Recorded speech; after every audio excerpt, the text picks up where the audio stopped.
I shall live and die a pirate king, for I am a pirate king. And it is a glorious thing to be a pirate king, for I am a pirate king. And it is a glorious thing to be a pirate king. Flagship!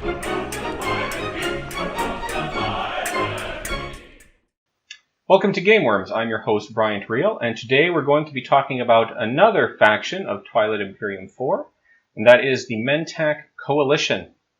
So, the Mentak Coalition live on a planet called Mal Primus, which is extremely remote. So there's a part of space called the Mahakt Plateau, and this is already out in the edges, the borderlands.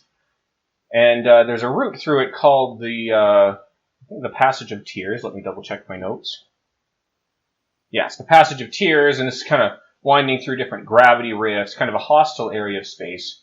And even then beyond that, there is the planet of Mal Primus. And it's actually a very pretty planet. It's very young, so it's not a whole lot of tectonic disruption yet. There are kind of, sharp mountains. They're not quite eroded yet. But it's really mostly plains and lakes. But lots of lush vegetation, very beautiful area. But because of its remote location and kind of isolated, difficult to get to part of the galaxy, the Lazaks really never colonized it, so it kind of just sat there for thousands of years on its own. But after a rebellion, they started placing prisoners out there just to keep them remote and alone. And so this was kind of even to be assigned there as like a governor or, kind of look over the prisoners there was kind of a sign of disfavor. So, if you got sent there on assignment, you weren't very popular. And so you had a lot of prisoners growing up there kind of agitated, annoyed that they'd been sent to this remote part of the galaxy, beautiful planet or not. So they kind of grew up. It was basically a giant penal colony. So a bunch of angry prisoners living together. There are 3 small moons there, which were rich in minerals. The plants themselves had value. But primarily for things like supplies and technology, the planet required periodic shipments from the Lazaks, from the more core areas of the galaxy. But after the Twilight Wars started, these shipments stopped, and so a lot of the governors on Mal Primus started to flee, or they were killed in rebellions, and eventually the prisoners basically just took over the planet. There was a rebel leader by the name of Mentak who eventually got kind of all these infighting groups to combine into one coalition, hence the Mentak Coalition. And at this point, he's deceased, but people will take over his role, which they call the Hand. So the Hand would be kind of like the leader. They have a table of captains, which is like a group of leaders from different areas of Mal Primus and its moons, and then the Hand would be kind of the main representative. So the Mentak, with the help of the Hylar, have been able to build back up their technology and prosper on the planet. And this is in addition to some very suspect resource runs by different fleet ships. They don't officially have any pirate ships, but they obviously do have pirate ships. They're basically pirates, space pirates faction. The Mentak is one of my favorite factions to play. They just have a lot of really cool, possibly frustrating for other players, but really cool abilities. I hardly ever win with them because it's just too fun being a pirate to focus on stuff like, winning. There's different kinds of winning. They don't win with points, but they'll win your hearts. So let's go over what they actually have. So Starwing tools and plasma scoring are the technologies that they start with. Those are okay, but I think the most critical part of those is that leaves them only one technology away from getting the Cruiser 2, which is going to be really nice for this faction, which I'll get to in a little bit. Starting units, the Mentak have 1 carrier, 2 cruisers, 3 fighters, 4 infantry, 1 space dock, and 1 PDS. So they have 4 infantry, which is nice, but they only have 1 carrier, and they don't have any other capacity ships. And so this is one reason why Cruiser 2 is really nice. That's not really the main reason, but the problem is that it's going to be really tough to get to. Even though you're only one technology away from getting Cruiser 2, you would need the technology card as the primary, being able to use the primary ability, and then you'd also need to be able to afford the second technology, which costs 6 resources. And Maul Primus is only worth 4, so you'd have to be able to bank on getting a couple more resources. Kind of a hard strategy, I think. So I think potentially you're looking at kind of a weak start. So it might be worth taking even Warfare where you can move an extra time, even though you are giving everybody else extra builds. I don't know. Something you really have to gauge. If you can pull it off, though, you can get yourself the Cruiser 2s, which will give you 2 more capacity ships to work with your cruisers. Otherwise, yeah, it might be a little struggle on the first round getting out there. But there's a lot of good green technologies you could go for depending on your placement. I personally like neural motivators, but depending on your placement, psychoarchaeology might be nice. So, anyways, yeah. Just something to account for if you're playing these guys.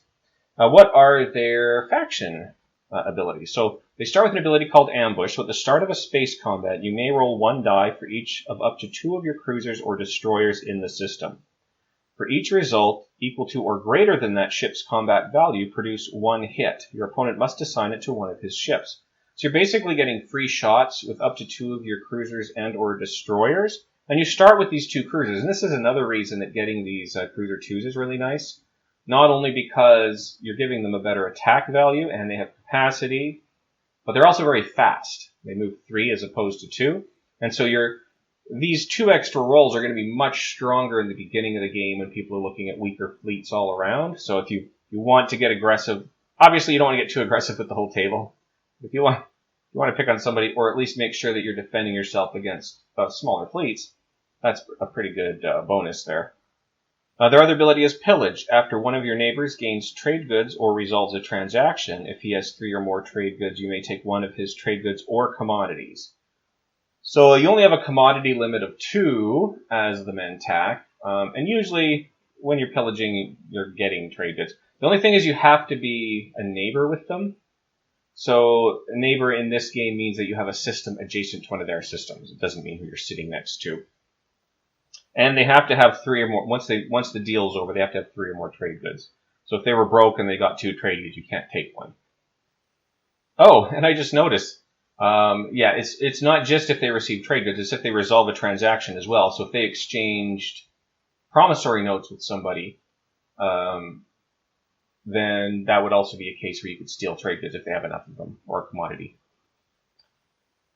So that's pretty nice. And that's going to double up with their faction technology really well, which I'll go over real quick here. So the first one they have is Salvage operations. After you win or lose a space combat, gain 1 trade good. If you won the combat, you may also produce 1 ship in that system of any ship type that was destroyed during the combat. So you're getting a little bit of money, but I think the main thing is you can strengthen your fleet. So if you've lost a couple ships during the fight, you can immediately buy a ship of that type in that system of something that you've destroyed. If you've destroyed a dreadnought in that fight, you can build a dreadnought on site. And this also builds well with your other ability, and that's mirror computing. When you spend trade goods, each trade good is worth 2 resources or influence instead of 1. And I love this about them. So basically, they've got a counterfeiting operation going on. Every trade good they get has a value of 2. Now, the downside of mirror computing is that it costs 3 yellow to get. But you start with Sarween tools. Your salvage operations provides you with the yellow. And so you need 1 other yellow. Let me just take a look at what we got here. So this is maybe one of the few factions where I tend to go really deep into yellow. And it's mostly because I can't resist. So I'm just trying to find another. Oh yeah, because there's new. Yeah, see, I don't know if I'd go for predictive intelligence. Scanlink drone network, maybe. So that's a starting yellow tech, but it lets you explore a planet whenever you activate a system. Even if you have a planet every time in a system, every time you activate that system, you can just keep exploring. So that'd be all right for a first level one. Graviton laser system, maybe. Kind of depends. But yeah, anyways, I really love going towards the mirror computing. It's just a lot of fun. And you're getting trade goods all over the place. So potentially you can be richer than the Hakan. If it takes a little bit more setting up, the Hakan's money comes more naturally and easily to them. But if you're playing the Mentak, you can really set up a really good counterfeiting scam, and piracy and stealing and everything like that. Very thematic faction, and that's one of the reasons I love them so much. And speaking of theme, because I forgot to mention this earlier, so most of the factions, not all of them, but most of the other factions are a race of aliens. So like the Hakan are lion aliens, the Empyrean are weird faceless aliens, but the Mentak is actually a mix. So just whoever were prisoners and their descendants on this planet of Maul Prime now fill in the ranks. So I think you're seeing a lot of barony humans, mixes of the two. So potentially you could have kind of all different kinds of factions mixed in here. So it's not an alien race so much as just the descendants of all these prisoners. Roll call! Long John Silver? Aye, aye, sir! Old Tom? Aye, Real Old Tom? aye! Dead Tom? Aye, aye! Cool. Big fat ugly bug-faced baby-eating O'Brien? Aye.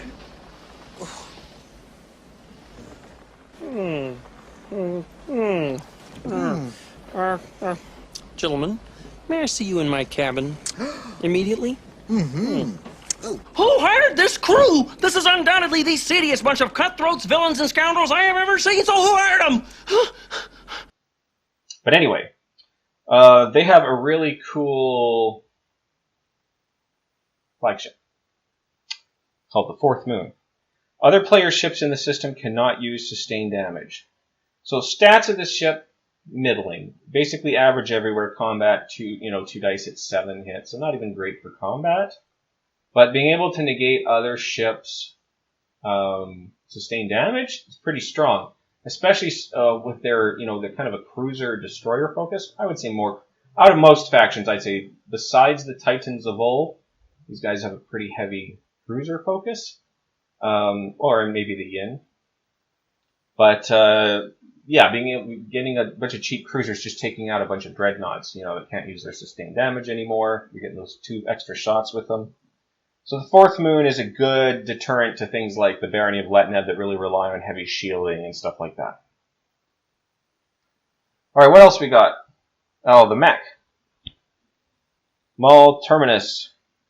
Other players' ground forces on this planet cannot use sustained damage, so effectively the same as the Fourth Moon's ability, but only for ground, so reducing the sustained damage of other people's mechs. Okay, I don't think that's as useful because I don't think you're fighting mechs as often as you're fighting ships that have sustained damage. So kind of middling for that, in my opinion. Let's take a look at their heroes. So the agent is Sufi Ann, and I think this is going to be very helpful in your faction diplomacy. After the Pillage faction ability is used against another player, you may exhaust this card. If you do, you and that player each draw 1 action card. So sometimes players might get a little annoyed with you for stealing from them, using the Pillage ability. But this way you're giving them an action card. So you're not only getting an action card, but once per round, you're getting an action card and you can give them an action card. So I think if you want to steal from, like if you have a particular player, you kind of want to steal from them because you want the money, but you don't want to make enemies out of them, you don't want to agitate them, you're kind of making a deal here in that you're giving them an action card every time you steal. Well, not every time. Once per round, you're giving them an action card. So a good way to ease some of the tension. All right, let's take a look at the face of their faction, Sula Mentarion. And she is unlocked by having 4 cruisers on the game board. Pretty easy, you start with 2 already. And after you win a space combat, you may force your opponent to give you 1 promissory note from their hand. And I think that can have good and bad effects, depending what they've got. I think the risk would be they just give you their alliance card, in which case, it's hard for you to attack them, but it also gives you their commander ability. So, and it's a may, so you don't have to, you may force them. So if they don't have a commander you want to use and you're worried they're just going to give you a card that's going to make it harder for you to fight them, you don't have to do it. But if they have a really cool, if they have a really cool commander ability unlocked that you want to take advantage of, and you're not, you might want to use this, get some nice promissory notes going. Let's take a look at their hero. Well, it scored, as usual, 3 objectives. Ipswich, the loose cannon, mercenary raider. So he's got an ability called Sleeper Cell.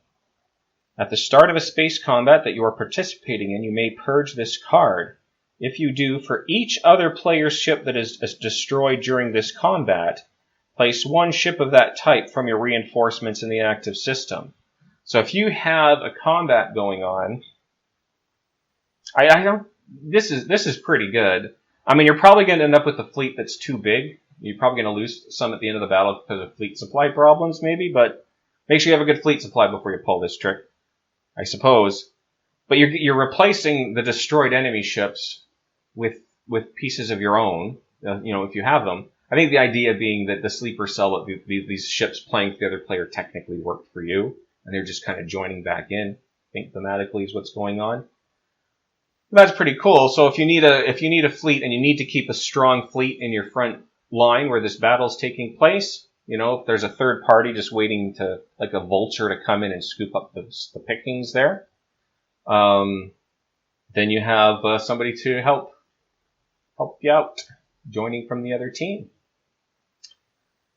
All right, and am I missing anything? Oh yes, their promissory note. So promise of protection, action, place this card face up in your play area. While this card is in your play area, the Mentak player cannot use his Pillage faction ability against you. If you activate a system that contains 1 or more of the Mentak player's units, return this card to the Mentak player. Why would you give this away? I mean, somebody could get it from you, but the whole reason you're playing a pirate is to steal things and counterfeit money. So, yeah, I suppose if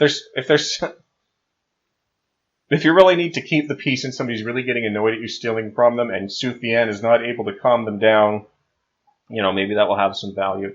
It's not one I would be aching over anyway, unless maybe I were the Hakan. But they're rich enough; they don't care if you steal a little bit. It's okay. So, fun faction to play.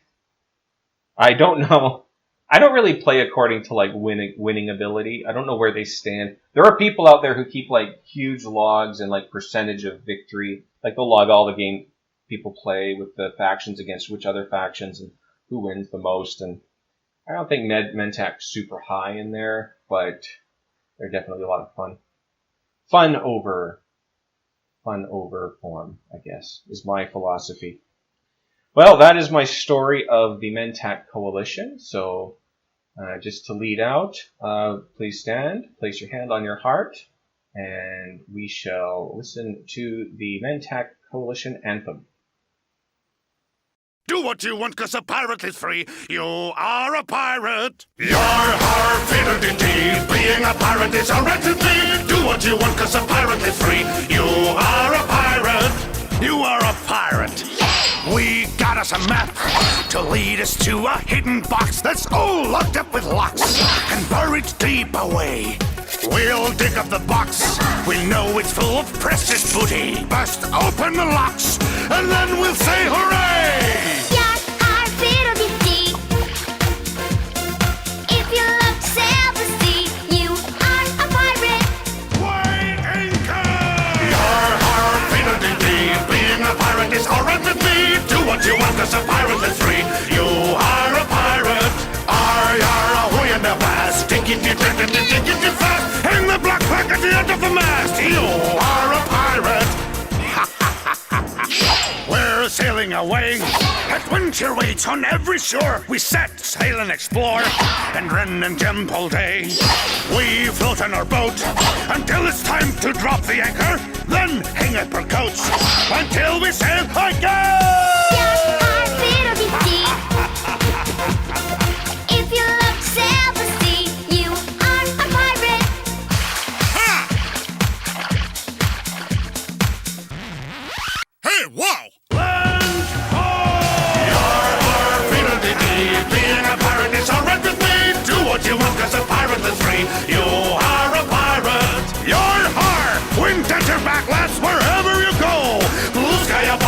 ocean below. You are a pirate. You are a pirate.